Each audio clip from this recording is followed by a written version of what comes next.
ఉపాధి అవకాశాలు అందించగలదు. 30,000 మంది ఆడపిల్లలు తల్లులు ముందు చెప్తా ఉన్నాను. 30,000 మంది ఆడపిల్లలు అదృశ్యం అయిపోతే ఒక్క ప్రజాప్రతినిధి మాట్లాడాల. వల్లభనేని వంశీ గారిని అడగండి, రేపు పొద్దున కనిపిస్తే నమస్కారం చెప్తాను, అన్ని చేస్తాను, కానీ పాలసీ పరంగా నా సొంత రక్తం అయిందైనా సరే నేను విభేదాలు పెట్టుకుంటాను. వల్లభనేని వంశీ గారు నాకు తెలిసి ఉండొచ్చు, 2014లో ఆయనకి మద్దతు తెలిపి ఉండొచ్చు.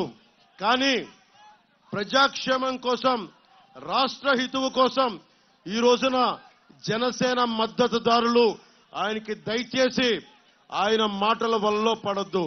ఆయన డబ్బులు ప్రలోభాలు పెడతారు, దానికి పడకండి. 2,000 రూపాయలకి దయచేసి మనం లొంగిపోతే మీ బంగారు భవిష్యత్తుని మీరే పాడు చేసుకున్న వాళ్ళు అవుతారు. ముఖ్యంగా జనసేన మద్దతుదారులకి 2 చేతులెత్తి నమస్కరిస్తున్నాను.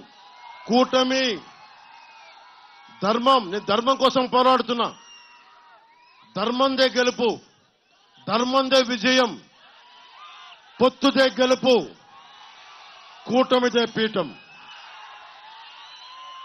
రాగానే మెగా డిఎస్సిని మనకి నోటిఫికేషన్ విడుదల చేస్తాం. అలాగే ఎస్ఐ ఉద్యోగాలకు కానీ, ఎస్ఐ రిక్రూట్మెంట్ కానీ, మనకి కానిస్టేబుల్ రిక్రూట్మెంట్ కానీ జరగల.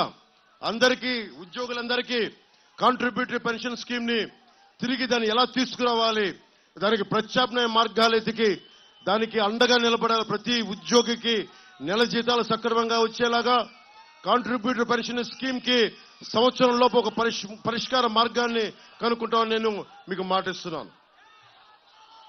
గన్నవరం కామ్రేడ్ సుందరయ్య, పుచ్చలపల్లి సుందరయ్య, మీకు ఎంతమందికి తెలుసో తెలీదు. మీలాగే ఎర్ర కండువాలు కట్టుకొని ఒక్కొక్క దోపిడీ చేసే ఒక్కొక్కడి మీద పోరాటం చేసినాడు. ఆ ఎర్ర కండువా విప్లవానికి చిహ్నం, విప్లవానికి గుర్తు, మార్పుకి గుర్తు. ఆ ఎర్ర కండువా గుర్తుపెట్టుకుని పుచ్చలపల్లి సుందరయ్య గారు తెలంగాణ సాయుధ పోరాట యోధుడు, కమ్యూనిస్ట్ యోధుడు. అందరం బాగుండాలి. జగన్ కథలు చెప్తాడు కదా, జగన్ కథలు చెప్తాడు. క్లాస్ వార్ అని కథలు చెప్తాడు. క్లాస్ వార్ ఉన్నాడు, ఏం చేశాడు? కూర్చోబెట్టి సారా కొట్లు పెట్టాడు, సారా ఫ్యాక్టరీలు పెట్టాడు, 40,000 కోట్లు దోచేశాడు. భవన నిర్మాణ కార్మికులు కండను కరిగించి రక్తాన్ని ధారపోసి మనందరం కలిసి ఒక 450 కోట్లు భవన నిర్మాణ కార్మికుల సంక్షేమ నిధికి ఇస్తే సంక్షేమ నిధిని దోచేసిన వ్యక్తి. నేను మీకు ముఖ్యంగా భవన నిర్మాణ కార్మికులు దారి పొడుగుతా నాకు నమస్కారాలు తెలియజేస్తుంటే వారికి ఒకటి చెప్తా ఉన్నాను. భవన నిర్మాణ కార్మికులకి మేము మీకు అండగా ఉంటాం. సంక్షేమ నిధిని తిరిగి రాగానే మీ అకౌంట్లు వేసే బాధ్యత మేము తీసుకుంటాం. అలాగే ముఠా కూలీల సంక్షేమాన్ని కూడా మేము బాధ్యత తీసుకుంటాం.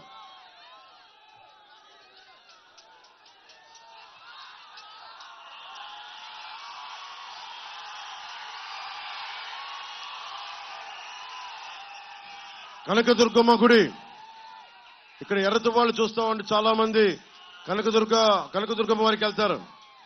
మనకి వెండి రథాలు, మనకి అమ్మవారిని లాగే ఉత్సవ విగ్రహాలను ఊరేగించడానికి రథానికి ఉండే 3 వెండి సింహాలు మాయమైపోయినాయి.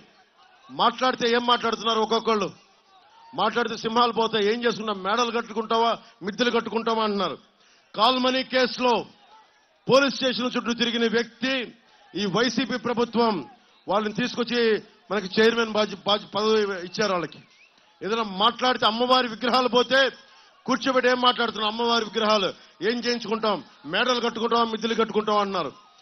ధర్మాన్ని, అన్ని ధర్మాలకి, ఇస్లాం ధర్మానికి, మనకి Abrahamic religions, Christianity, Jesus Christ, మనకి ఆయన ముందుకు తీసుకెళ్లిన క్రిస్టియన్ మతాన్ని కానీ నిజానికి గుండెల్లో పెట్టుకున్న భారతదేశ ధర్మాన్ని, సనాతన ధర్మాన్ని వైసీపీ నాయకులు దెబ్బలాడతా నీచంగా ఉంటే ఒక్క వైసీపీ నాయకులు మాట్లాడాల, వల్లభనేని వంశీ గారు మాట్లాడాల.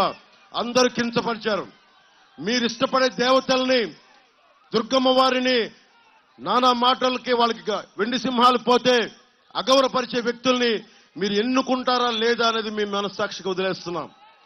ఏ దేవత అయినా సరే, అల్లా అవచ్చు, జీసస్ అవ్వచ్చు, అమ్మవారు అవ్వచ్చు, మనం ఎవరినైతే పూజిస్తామో వాళ్ళని అగౌరవపరిస్తే, అగౌరవపరిచిన పార్టీని, అగౌరవపరిచిన ప్రజాప్రతినిధుల్ని, వాళ్లతో సంఘటితమైన వ్యక్తుల్ని మనం వెంట వేసుకుంటే మన ధర్మాన్ని మనమే మనం అవమానం చేసుకున్నట్టు.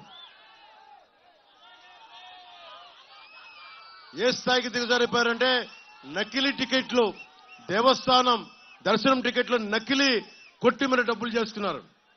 నాకు బాగా బాధపడింది భువనేశ్వర్ గారిని అంటాం.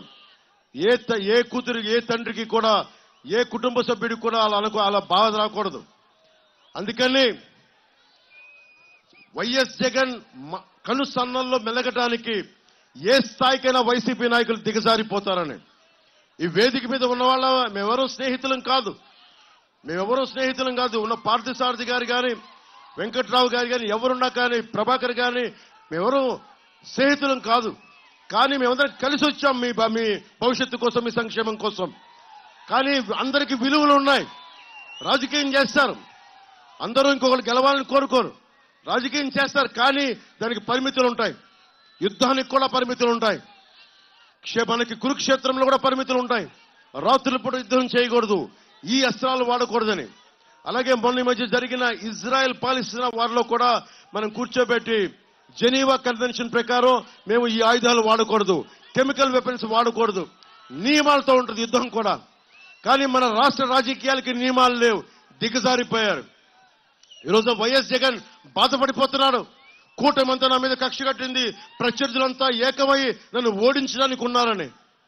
అరే అపోజిషన్ ఉంది, నిన్ను గెలిపించడానికా ఉంది, మేము గెలవడానికా? ఆ లాజిక్ ఏంటి బాబు, నాకు అర్థం కాదు. నిన్ను గెలిపించడానికా మేము ఉంది ఇక్కడ?